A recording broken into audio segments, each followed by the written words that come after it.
हम देख रहे हैं गणेश्वर सभ्यता, जो क्या था, किस नदी के किनारे मिली है? कांतली नदी के किनारे। कांतली नदी के किनारे मिली है और ये ताम्रयुगीन सभ्यताओं में सबसे प्राचीनतम है। ताम्रयुगीन समझते हो, अभी हमने बात की थी जहाँ तांबे के औजारों का, आभूषणों का यूज किया जाता है, वो सभ्यता थी ताम्रयुगीन। और उनमें जो है सबसे प्राचीनतम सभ्यता कौन सी है? गणेश्वर की सभ्यता है। यानी ताम्रयुगीन सभ्यताओं में ये सबसे प्राचीनतम है, इसलिए इसको कहते हैं ताम्रयुगीन सभ्यताओं की जननी।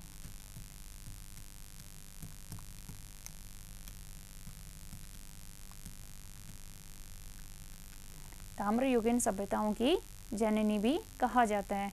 यहाँ तांबे के बने हुए औजार जैसे कुल्हाड़ियाँ, मछली पकड़ने के कांटे और अन्य जो है, जैसे वो किसी चीज़ को काटने के लिए जो भी बनाते, चाकू वगैरह, वो सब किसका बनाते थे? ये इनसे तांबे का बनाते थे। तांबे के सिक्के भी प्राप्त हुए हैं यहाँ से। इसमें उत्खनन 1977 में आरसी अग्रवाल ने करवाया था। किसने करवाया था उत्खनन? उत्खनन 1977 में आरसी अग्रवाल, जिसकी अभी हम बात कर रहे थे, आरसी अग्रवाल की। थोड़ी देर पहले आहड़ सभ्यता में पढ़ा था हमने आरसी अग्रवाल को। उन्होंने यहाँ पे भी क्या करवाया है? उत्खनन कार्य। यहाँ पे पत्थर का बांध भी मिला है। पत्थर का बांध क्यों बनाया? बाढ़ से बचाने के लिए, क्योंकि कांतली नदी में किसी समय बाढ़ आती होगी, इसलिए इन्होंने क्या किया था? पत्थर के बांध भी बनाए हैं। तांबे के बाणाग्र, बाणाग्र जानते हो ना? बाण का जो आगे का किनारा होता है नुकीला, ठीक है, वो किसका बनाते थे ये लोग? तांबे का बनाते थे, जिसको ये शिकार में काम में लेते थे।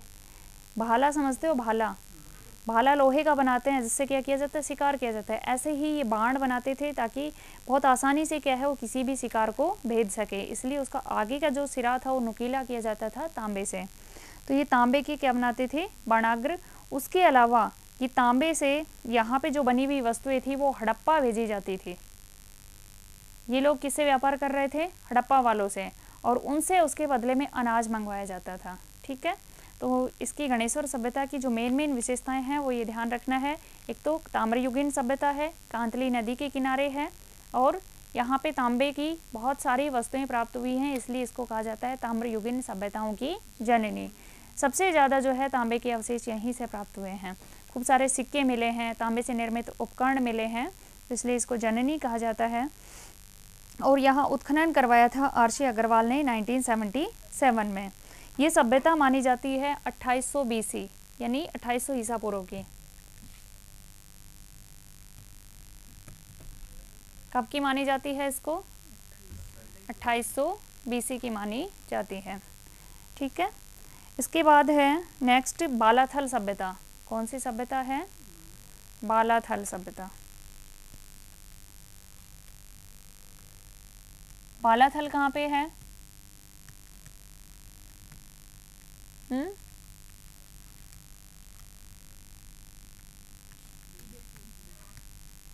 बालाथल सभ्यता उदयपुर में है, और ये भी आहाड़ सभ्यता का ही पार्ट है, जिसके बारे में हम बात कर चुके हैं अभी। आहाड़ या आयड़ सभ्यता उसी का एक भाग है बालाथल, और ताम्रयुगीन सभ्यता है ये भी।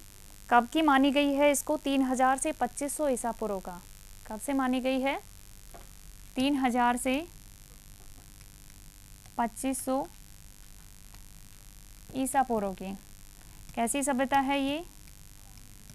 ताम्रयुगीन है।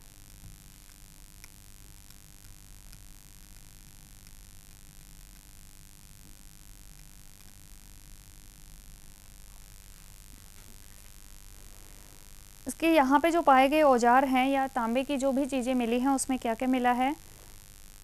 सलेटी और गैरू रंग के मिट्टी के बर्तन। देखो चेंज आ गया, हमने सलेटी और इससे पहले जो बात की थी, और लाल और काले मृदभांड थे। कहाँ के थे लाल और काले? बैराट सभ्यता के। कैसे थे? काले और लाल आहड़ सभ्यता के थे ना। और यहाँ पे चेंज हुआ है, यहाँ पे आए हैं सलेटी और गैरू रंग के। बालाथल में मिट्टी के बर्तन थे सलेटी और गैरू रंग के। उसके अलावा यहाँ सांड और कुत्ते की मूर्तियों के अवशेष भी मिले हैं, यानी कुत्ता यहाँ पे लोग जानते थे कि ये जानवर है जिसको पालतू पशु के रूप में ये काम में लेते होंगे। कालीबंगा में भी हमने पढ़ा था कि वो भी क्या करते थे, कुत्ते को पालतू पशु के रूप में पालते थे। और ऐसे ही बालाथल सभ्यता के लोग भी क्या कर रहे हैं, कुत्ते को पालतू पशु के रूप में पाल रहे हैं। उसके अलावा ये बैल को भी पालते थे, यानी बैल से खेती वगैरह का काम करते थे। तांबे के सिक्के भी मिले हैं यहाँ ढलवा आकार के, और लोहो काल के यहाँ लाल रंग के मिट्टी के मृदभांड भी मिले हैं। इससे क्या मतलब है कि ये सभ्यता दोनों ही युग की रही है, ताम्र युगीन भी रही है और लोहो युगीन भी रही है।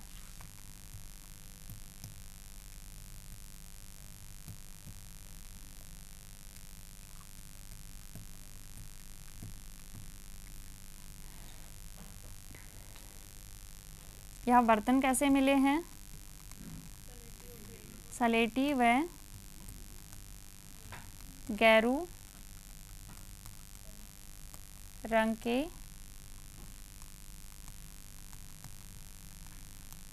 मृदभांड मिले हैं। ब्राह्मी लिपि में मैं अक्षर लिखा हुआ भी मिला है यहाँ पे। कौन सी लिपि में? ब्राह्मी लिपि में।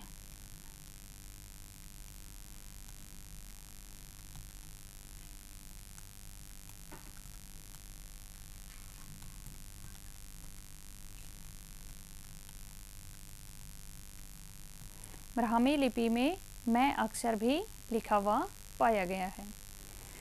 तो ये हमारी बालाथल सभ्यता थी। इसका उत्खनन किसने करवाया था, ये बच गया, ये करवाया था V.N. मिश्र ने। किसने करवाया था? V.N. मिश्र ने उत्खनन करवाया 1993 में। देख लिया? बालाथल को एक बार वापस रिपीट कर लो। बालाथल 1993 में किसने उत्खनन करवाया था इसका? V.N. मिश्र ने। ये 3000 से 2500 ईसा पूर्व की मानी गई है। ताम्रयुगीन एवं लोहो युगीन दोनों ही काल की सभ्यता रही है। ताम्रयुगीन के अवशेष भी मिले हैं और बाद में इसमें लोहो काल के अवशेष भी मिले हैं। सलेटी और गैरू रंग के मिट्टी के बर्तन मिले हैं। ठीक है, ये किसकी विशेषता है, सलेटी और गैरू रंग? बालाथल। बालाथल है कहाँ पे? उदयपुर में है। और ब्राह्मी लिपि में मैं अक्षर लिखा हुआ भी मिला है। ठीक है, इसके बाद है बागोर सभ्यता, जो कहाँ पाई गई है? भीलवाड़ा में।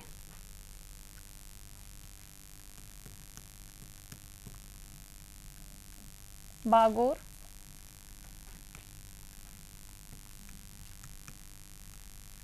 भीलवाड़ा। कौन सी नदी के किनारे थी ये? कोठारी नदी। शाबाश।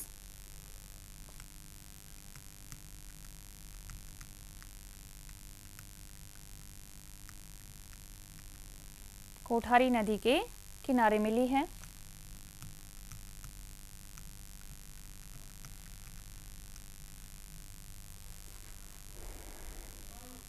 इसकी खोज भी किसके नेतृत्व में हुई है?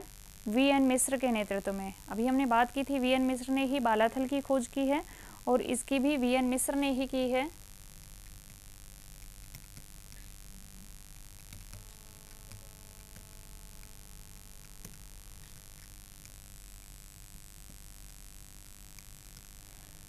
V.N. मिश्र के नेतृत्व में खोज कार्य हुआ और यहाँ जो पाए गए जो चीज़ें थी उनमें क्या क्या है?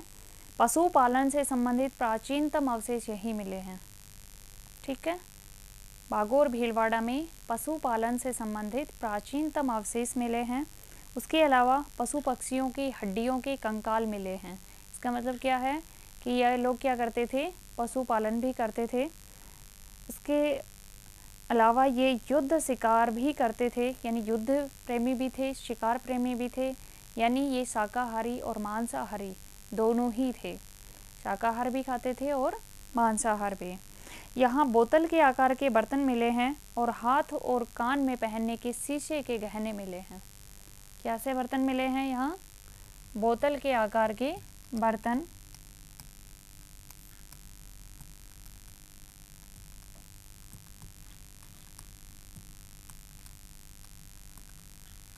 बोतल के आकार के बर्तन हैं।